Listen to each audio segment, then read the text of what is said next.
চান্দিনা একসময় জনপ্রিয় ছিল খাদি এবং তাঁত শিল্প। তো কোথায় এগুলো বানানো হয় এবং আজকে কারা এসেছেন এগুলো দেখার জন্য, সেই সকল বিস্তারিত নিয়ে থাকছে আজকের ভিডিও।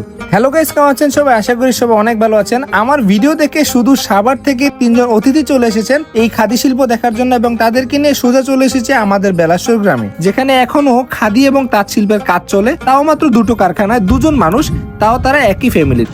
বর্তমানে তাদের যে অবস্থা, আসলে তারা কিন্তু আগের মতো ওইরকম জনপ্রিয়তা না থাকার কারণে এই খাদি এবং তাঁত শিল্পটির কাজ সম্পূর্ণভাবে ছেড়ে দিয়েছেন বলা যায়। একটা সময় দেশে এবং দেশের বাহিরের ব্যাপক চাহিদা ছিল, আর যখন তাদের কারখানায় প্রায় 20-25 জনের মতো শ্রমিক এক্সট্রা কাজ করত, আর সেগুলো এখনই প্রায় সোনালী অতীত। এখন বর্তমানে বাজারে সেরকম চাহিদা না থাকায় কিন্তু অবসর সময় শুধুমাত্র তারাই কাজ করে। আর ঢাকা থেকে এই আপুগুলো এসেছেন এই তাঁত শিল্প দেখার জন্য এবং এই তাঁতের কাপড় সংগ্রহ করার জন্য, যে কাপড় দিয়ে তারা বিভিন্ন ফ্যাশনেবল ড্রেস তৈরি করবে। যাই হোক, বেলাশ্বরের কারখানাগুলো দেখার পর তাদেরকে নিয়ে এবার আমার গন্তব্য হচ্ছে বরকামতাতে।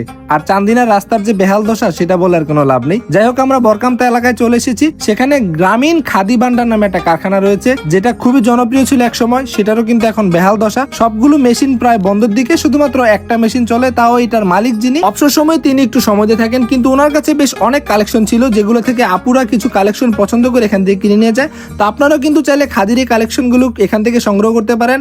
এবং অবশ্যই কিন্তু যদি ভিডিওটা ভালো লেগে থাকে লাইক এবং শেয়ার করে আমাদের পাশে থাকবেন। ধন্যবাদ সবাইকে, ভালো থাকবেন সবাই।